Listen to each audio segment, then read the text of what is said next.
they lose their primaries, they lose their actual elections. Like they're losers. They're by definition they're losers. I did a show this morning with David Pakman and Cenk. It feels like a lot of the Bernie. I don't want to call it Bernie cope because it's not like all fake. But there's like the whole Bernie people are coming back with. They're like, oh God, like Bernie Sanders would have won everything. Like we need to go back to that or whatever. And it's like, bro, progressives are like get crushed in almost all their elections across the country. Why do you think this is the way forward? Destiny, I want to stick with you for a second. Before the election, you tweeted, if Kamala ends up winning, the entire far left, the commies, tankies, Hamas supporters, etc., need to be effing jettisoned from the party.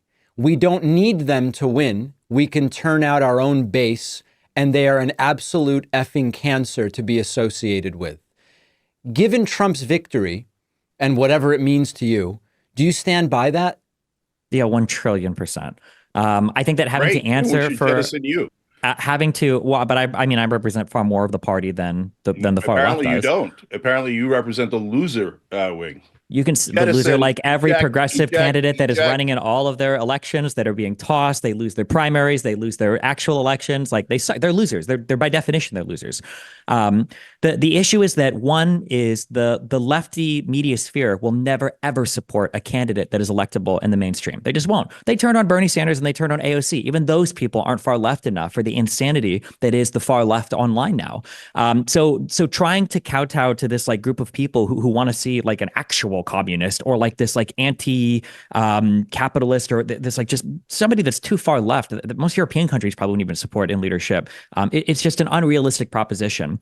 Unless they can actually prove, some of their, I guess, merit at more local levels or even like in congressional levels rather than just like for the presidential race. That's number one. And number two, that media sphere is toxic and we have to pretend that they're part of the in-group. Again, a big benefit that Trump enjoys is when he gets attacked, Trump can run this whole media circuit on the right where every single person is sycophantically obsessed with him. He doesn't have to answer any attacks. He can sit there and attack the other side endlessly and relentlessly, and there's no accountability. And then you're Kamala Harris or you're, the Democratic candidate. It's like, okay, well, going on the right platforms is very difficult because these people are going to, rake me over the coals. And then I go to the left platforms. These people all call me corporate sellouts, donor class, whatever. Okay, well, Jesus, I've got my center left media, but they're so obsessed with trying to be fair and balanced and to try to not be not have like Trump derangement syndrome that they're going to hold me like ultra accountable. So you have these wacky, unbelievable moments where people like Walz and Vance are on stage. And the question for Walz is, didn't you lie 20 or 30 years ago about the months you were in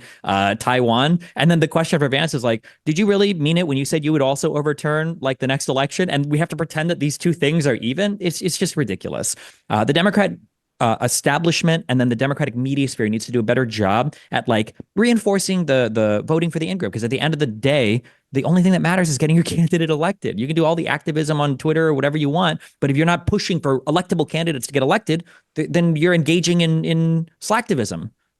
Cenk, feel free to respond to that however you want, but I would love to hear you address the issue Destiny's bringing up about the asymmetry when it comes to the media ecosystems. And it's not about if she had done Rogan, she would have won. I don't believe that. I don't think there's any evidence of that, but generally the question of the media ecosystem. Yeah, so lots of thoughts here. First off, why could Trump overcome it and Bernie couldn't? You're leaving out the fact that Trump was an enormous celebrity and they literally gave him over $1 billion in free media as he was running on the Republican side.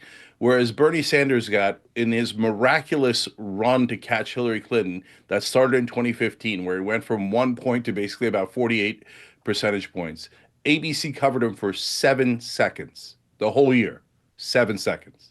So that's what mainstream media does, because they're literally corporate media. They're multi-billion-dollar corporations. So they hate actual populists like Bernie Sanders. Fake populists like Donald Trump. Oh, it's a clown show. We're having fun. Give him a couple of $1 billion in free media and see how it turns out. Well, it turned out very poorly. And there's a conflation here between mainstream media and left-wing media. I think that the question on the debate stage that Destiny's referring to, yeah, totally outrageous, asymmetrical, ridiculous. Those two things are not comparable. That's mainstream media doing false equivalency. That's not the conversation that we're having here. We're very, very far from mainstream media. So in terms of what went wrong with the Just Democrats real quick, and then I'll come back to what should left-wing media do. So in the beginning, when the co-founders were running it, that's when we ran to 70 candidates and we were very successful. Unfortunately, all of us kind of left the building for different reasons. And then the new management decided they were going to run only a small number of races. But to be fair to them, they actually won a very high percentage of those races in the second time around. That's how they were able to build up from 4 to 11. So there's good arguments, political strategy wise, for either direction. But what really took the steam out of Just Democrats is that the founders wanted AOC and the others to go in a populist left direction, an economically populist direction. And instead, that's very, very difficult. The reason why it's so difficult is because their colleagues get so mad at them if they talk about money in politics. Because then they all go, "Are you saying Hakeem Jeffries is corrupt just because he took all this money from the oil companies, the drug companies, the banks, APAC, every other lobbyist? You better not be mean to your colleagues." So they powered down on our most popular positions and they went identitarian left instead.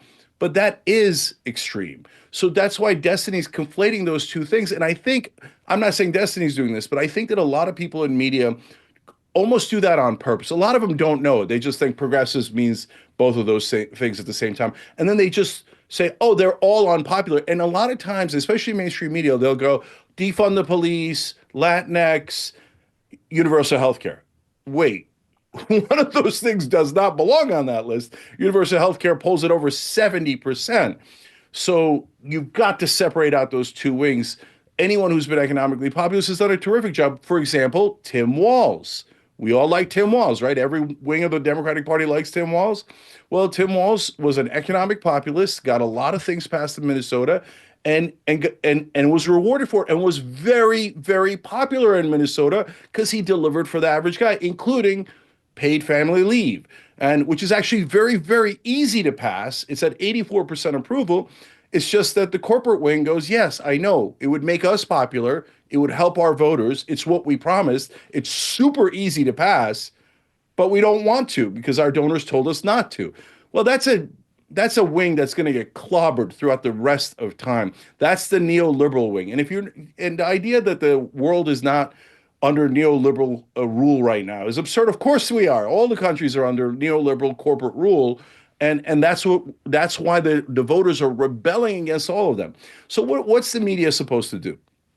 Now, online media, corporate media is going to corporate media. They're always going to tell you whoever takes the most donor money is the greatest. They're leading the race with $1 billion in bribes. Bravo, bravo, terrific job, corporate Democrat, corporate Republican. And remember, guys, Trump beat the corporate Republicans. Like you guys make it seem like, oh, hey, people are in favor of Republicans or their voters are still no, their voters rejected their corporate wing, and it came with a lot of baggage we're not happy with, right?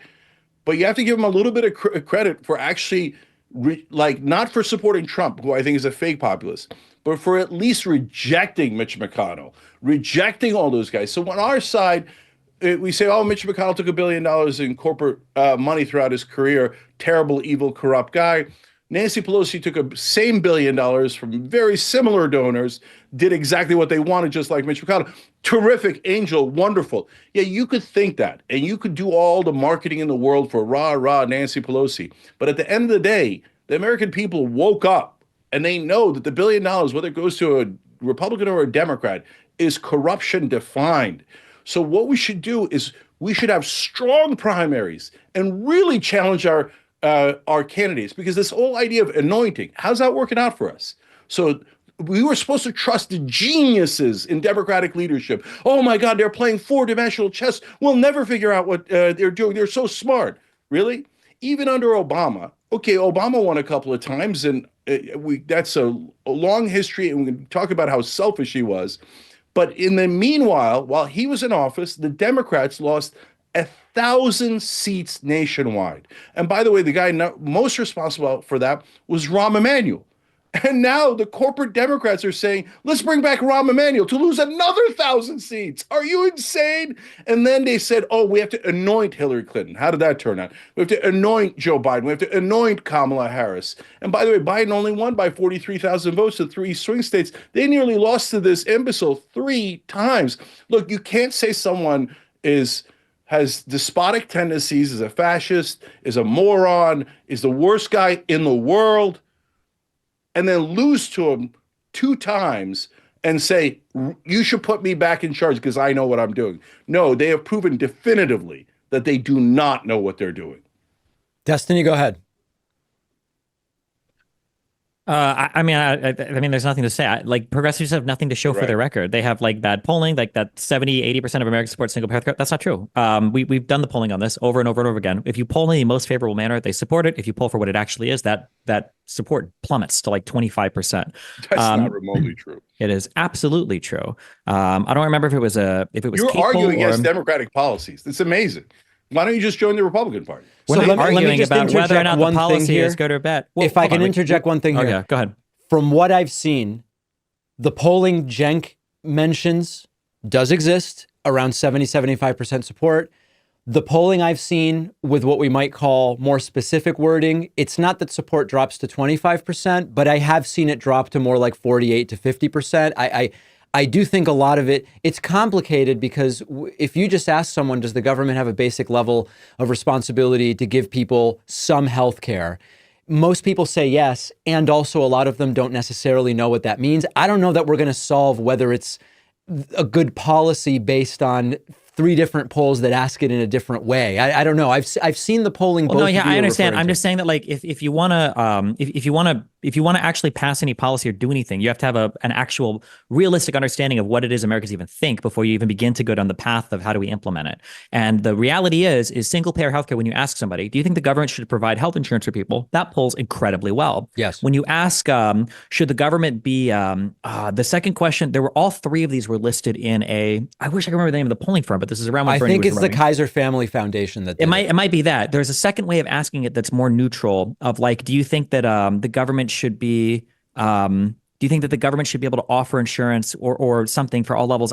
Something like that. But then the third question is, should the government be the sole provider of insurance and ban private insurance? And that one is incredibly unpopular. I think that's the one that ban pulls private insurance. It's like even countries that have universal systems, they don't ban, most of them don't ban private insurance. So I don't even know why that would be included necessarily. Because that's what Bernie's plan was. Bernie's plan for healthcare was the furthest left plan of any country that would have ever existed on the face of the earth. There is no other plan. Not true, and B, you really sound like a Republican. That's great, like but I Mitch actually McConnell read the right policy, now. okay? So Bernie Sanders' plan included things like no copay for drugs and covered things like vision and dental and provided for a single means of both insurance and I believe delivery medicine throughout the entire country. It was more left than any other medical plan on the planet. I do agree with what you're saying, Pacman, that there are multi-payer systems.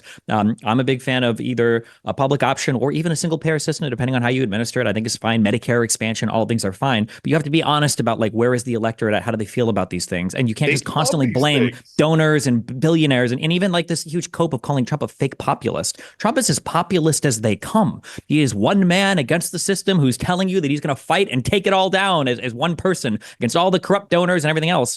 This is as populist as they possibly come. Populists become dictators. This is what populism is. It's the precursor to things like fascism or authoritarian regimes. You always get these like strong, brave men. Yeah, that's a great strategy. Do things that are unpopular. I mean, he's winning elections on it, so yeah. And then go ahead, Destiny. I was just gonna say, you ruined my train of thought. Go ahead. Sorry. The last thing I wanted to ask about. Pacman ruined my train of thought. So the last thing I wanted to ask about involves sort of both of you on Twitter. Cenk, you kind of went mega viral for responding to Elon Musk and saying, hey, put me in charge of slashing that Pentagon budget. Elon actually replied. He asked for suggestions. Don Jr. replied something like, this is being considered or it was considered. Destiny, you responded to the entire thing by saying sigh, S-I-G-H.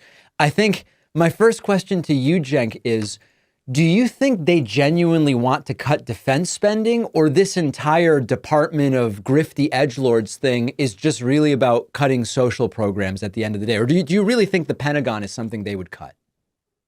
So let's look at this.